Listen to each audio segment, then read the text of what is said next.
Ele é único. Se você colocar Deus e depois outro, e criar aqui uma ordem, você já reduziu a Deus, porque ele é incomparável. Ele é totalmente santo. Ele é único, é exclusivo, é absoluto, e, portanto, não se pode colocá-lo em paridade ou em comparação com nenhum ser. Então, dos criados, Lúcifer era o maior. Gozava de um privilégio.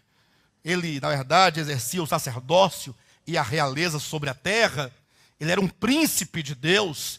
Ele era chefe de outros príncipes, de potestades, de poderes, de forças espirituais, todos criados por Deus, santo, em perfeita harmonia.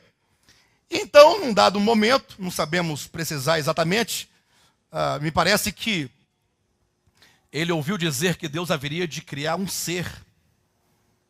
E que esse ser que Deus haveria de criar seria o ser. Seria, na verdade, a razão da existência de toda a criação. Deus haveria de criar o homem. E a diferença é que esse homem, esse ser criado por Deus, ele seria a imagem de Deus. Ele seria semelhante a Deus. Conforme está em Gênesis capítulo 1, 26, façamos o homem à nossa imagem, façamos o homem conforme a nossa semelhança. Quando então esse querubim descobriu isso, ele começou a pensar.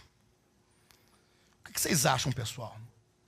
Deus agora que criou tudo e me colocou lá no topo, agora vai criar um ser.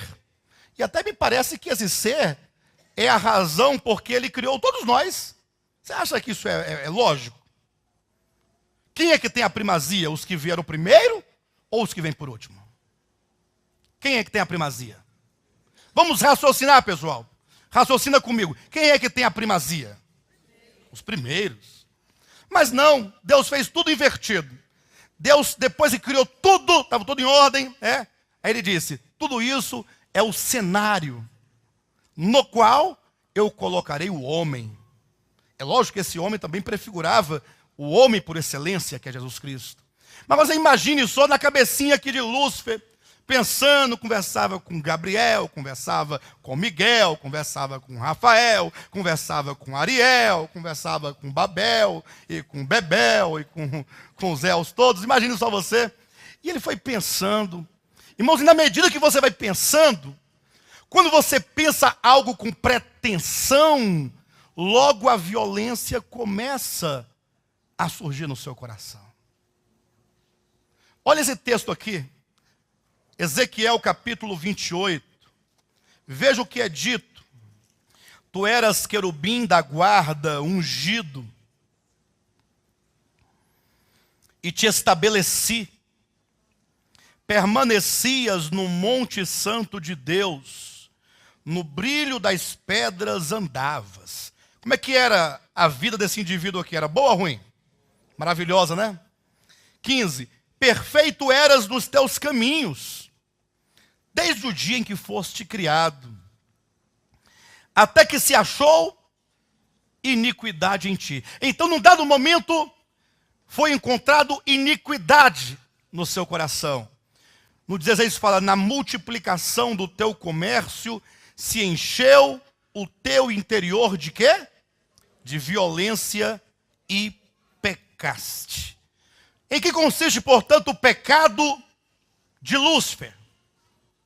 Em que consiste, quando diz aqui que ele era perfeito, mas um dia encontrou-se iniquidade, e é dito, na multiplicação do teu comércio se encheu o teu coração de violência.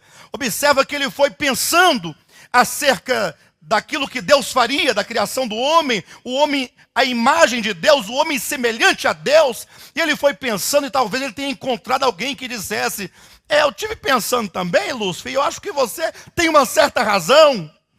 Eu acho que você tem uma certa razão. Sabe quando você vai na casa de uma pessoa? E você fala assim, ô irmão fulano, como é que tá? Vamos tomar um cafezinho. Aí você senta, aí você fala assim, pois é, rapaz, por incrível que pareça, quem diria, né? Quem diria o quê? Ah, rapaz, aquele irmão, você acredita? Aquele irmão, ele foi eleito para ser cooperador do ministério, E ele vai viajar com o pastor Josué para o Rio de Janeiro e para São Paulo. Nunca imaginei. O Daniel e o Márcio. Não é assim? Aí o outro fala assim, não diga. Mas quem deveria ir era o Juraci. Porque o Juraci está desde o começo. Não é isso? E aí começa ali um diálogo e isso vai gerando violência.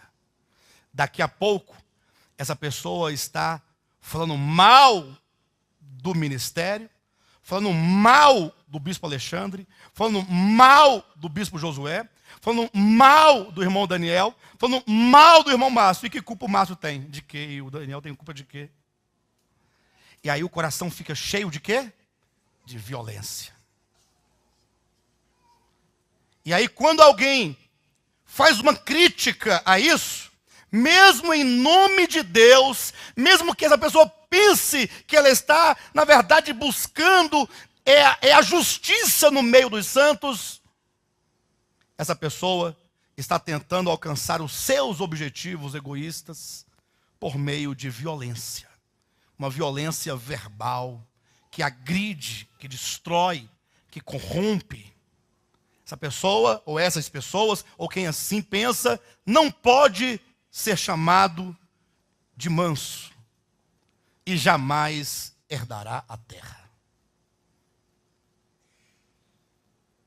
Imagine você agora que Lúcifer conseguiu 3, 4, 5, 6, conseguiu 20, conseguiu 500, conseguiu 1000, 2000, pessoas que estavam com ele. Não, nós estamos com você. Qualquer coisa, se precisar de mim, pode me chamar que nós vamos lá. Irmãos, e diz a Bíblia que então Lúcifer encheu o seu coração de violência e agora então ele começa a profanar o nome de Deus. Que Deus não é tão justo assim como parece ser. Porque você raciocina comigo, se ele é justo, não faria uma coisa dessa. Comigo, exatamente. Não, comigo não, eu tanto faz, eu não estou preocupado com isso. Mas pelo menos com Miguel. Não é Miguel? Miguel não. Disso eu não participo. Miguel não participou disso. Miguel não caiu. Mas talvez eu dizer, não, pelo menos o Gabriel e o Miguel e esses 7 que assistem diante dele, porque afinal, né?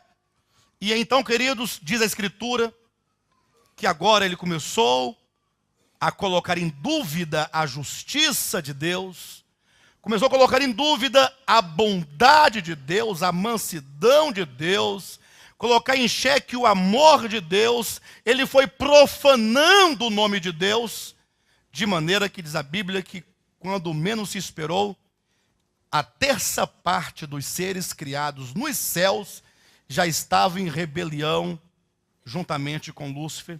E nós sabemos da história, houve a grande cisão no universo, houve a grande rebelião, e daí começou, então, a história, né, da queda, que vai passar pela história da redenção, que vai chegar até a reconciliação final de todas as coisas.